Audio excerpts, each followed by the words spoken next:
Hello everyone, today we are looking at my English Elm Bonsai tree, and the update is on the upper part and the lower part, which were air layered and separated. The upper part is being grown as a tree on its own, and the lower parts are being grown as a raft style. I last worked on it this time 3 years ago. So 3 years on, the tree and the raft style are coming along quite nicely, and we'll take a look at both of them shortly. So be sure to watch the whole video. So stay tuned.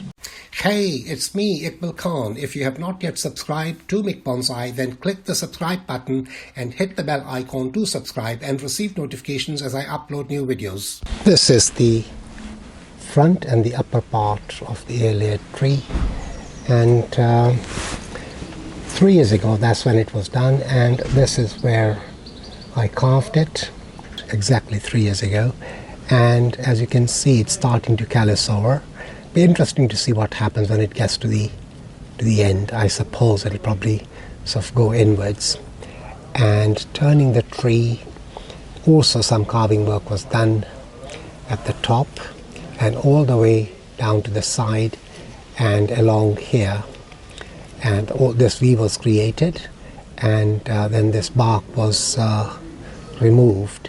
And as you can see, it's healing over quite nicely, starting to callus, and it won't be too long before it's the callusing comes to the end of the V.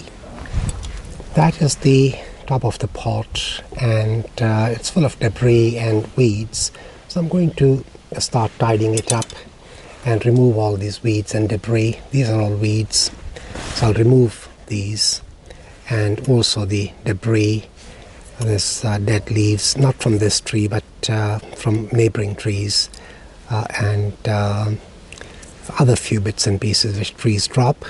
And I'll be removing all these and tidy up the pot, take another look at the tree, and then I'll be doing some work with the top.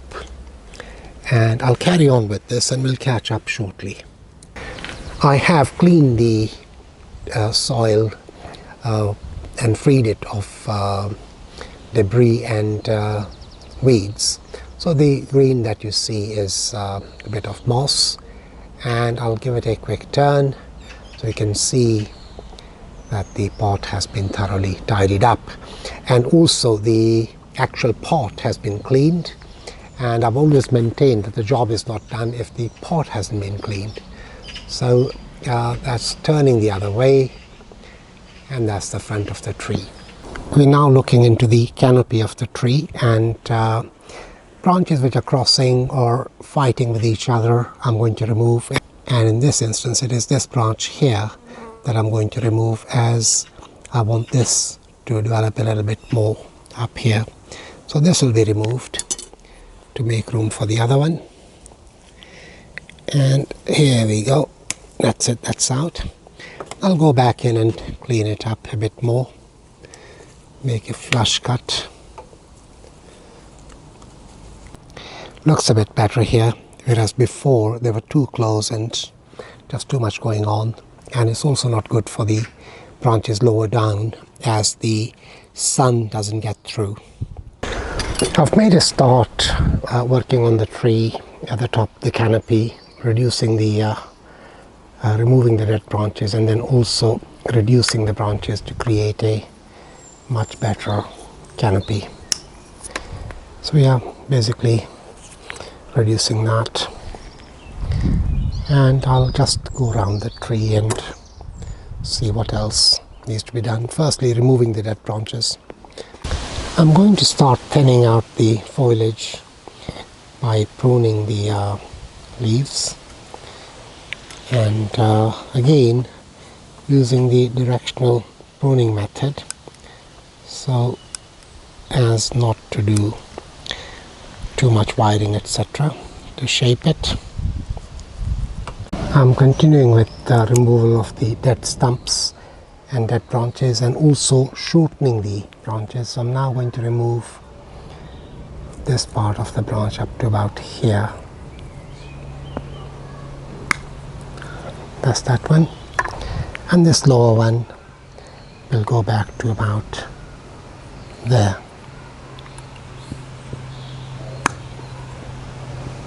That's off. And basically to bring the tree in, tighten it up a bit more.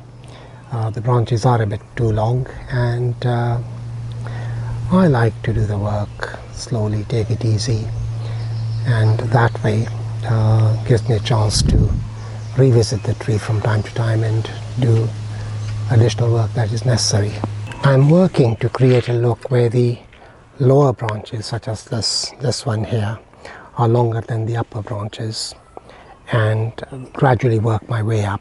That's the strategy.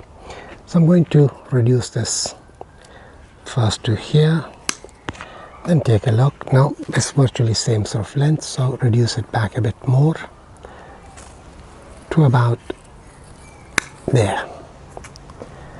And now this one will be reduced as it's higher than that one, and we'll do it in two phases there to start with, and we'll see how that looks.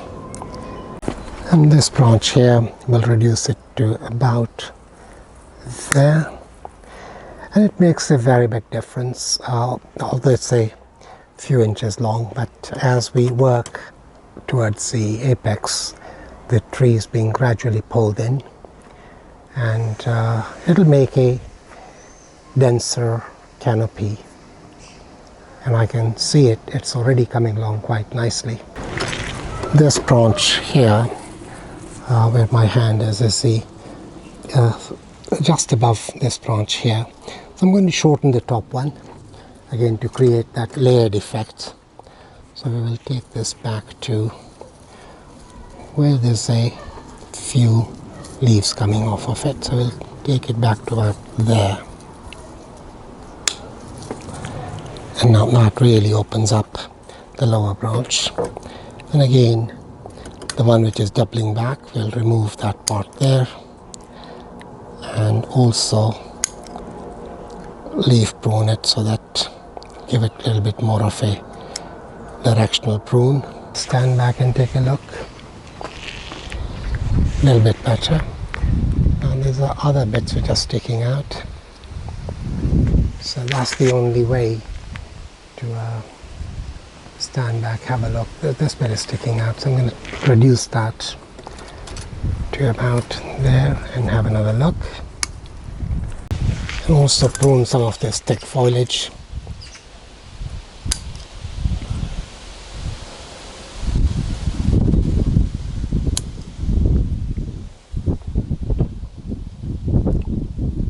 That branches come off, and continue with clipping and directional pruning, so it grows in a certain direction. Continue to move upwards. Now I'm going to reduce this branch to about there. Then we have again differential in height, and this one I'm going to bring down to there. So there's a difference between that and then that one. That will leave it at that level, but the one next to it, this one here, will reduce that shortly. So it's just like a haircut. These bits are sticking out, so I will shorten these, then take another look and see if more shortening is necessary. It's the old carpenter's rule: measure twice, cut once, and the same principle applies here. Now looking from that angle, this branch is sticking out, so I'm going to take it right back to about there, and then these smaller branches will take over. I have worked my way to the apex, and now it's time to thin this part here. And I'm going to remove this side branch, so reduce it down to where the dead branch was, and then take a look, right, and now reduce this one. There's a dead stub here, remove that, And then reduce this. Let's see if we reduce it in stages to there. So I'm going to have a little look, stand back and see. Yes, that now fits in a little bit better. Right folks, there we are. It's all pruned, the canopy is nice and tight, and I'll give it a quick turn so you can see it from all sides. And that was the front where we started. Side one, that's the back. Side two, and that's where we started. And the last thing that I'm going to do with this is it's time to feed it, so I haven't put the chicken pellets yet. So these are the chicken pellets being scattered around the pot, and they should keep it fed to the end of the season. If you haven't seen the first video, then there is a link in the info card at the top right hand corner of the screen. Click on that and it will take you to the first video when this tree was air layered and the air layer was separated. The roots on it are just amazing. Right folks, that was the English elm, the upper part. It's a tale of two halves, and the lower part, which is being grown in the raft style, follows in part 2. So be sure to watch that. That's all for now. This is Iqbal Khan for mikbonsai in West London. Until the next time. And now for the afterthought. You will love this. Bonsai lovers are very tolerant people. They just hate bigotry. You dig?